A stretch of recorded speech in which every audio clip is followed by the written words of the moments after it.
Welcome to Take 5, your 5-minute inspirational message from Solid Rock Drogheda.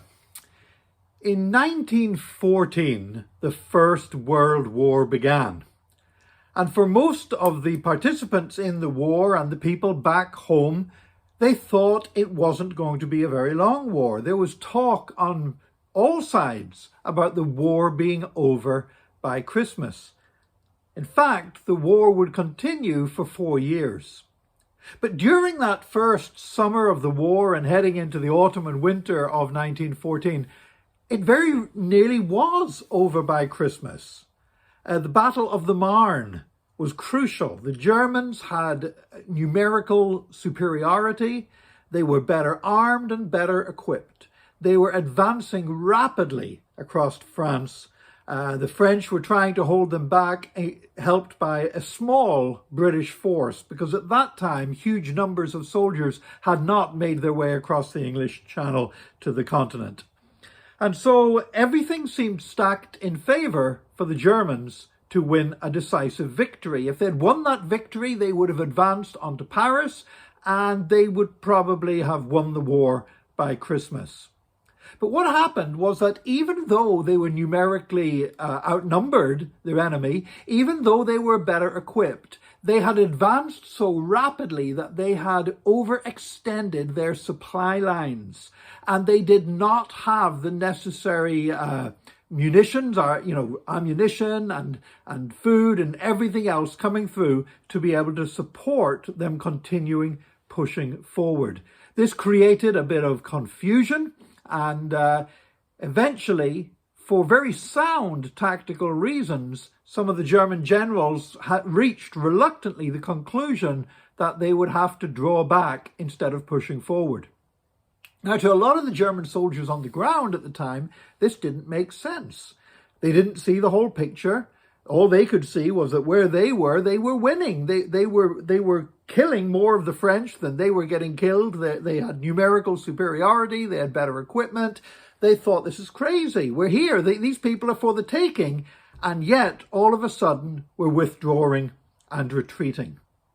And so they began talking among themselves, and they created rumors. They created conspiracy theories that somebody back home in Germany was deliberately sending out orders and stabbing the soldiers in the back.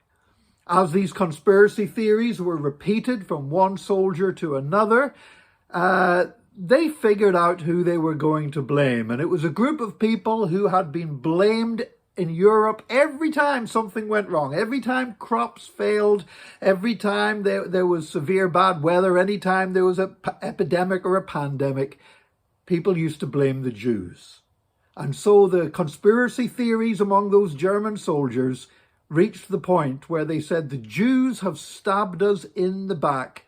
We were ready to win the war by Christmas, and they destroyed it all for us. One of the Germans who was involved in listening to and then spreading those conspiracy theories was an Austrian corporal called Adolf Hitler.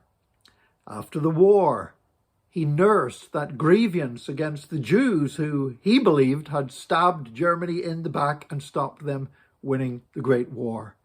Upon that, he built the horrible racial ideology of the Nazi Party.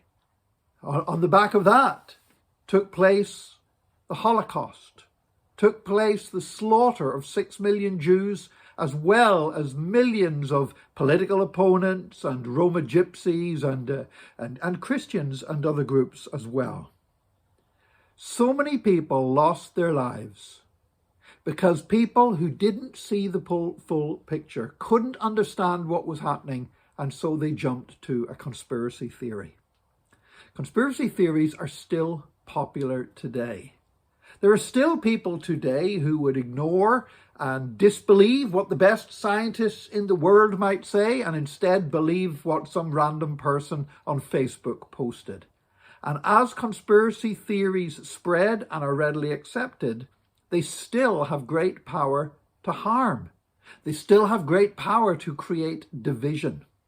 They still have great power to cause minority groups to be marginalized and demonized and stigmatized.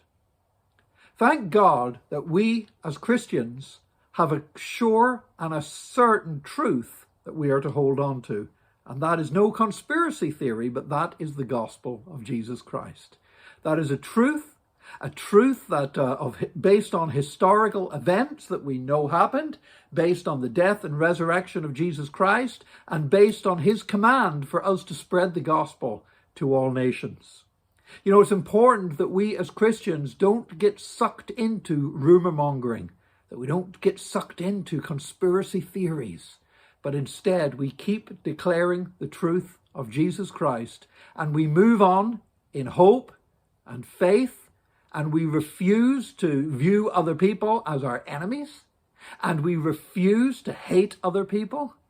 Instead, we love them and we share Jesus with them, because we don't need conspiracy theories, because we've got the one living inside us who is the very truth himself. May God help you today to walk in fellowship with Jesus and his truth. May he bless you richly today. And please join us again next time for another Take 5, your 5-minute inspirational message from Solid Rock Drogheda.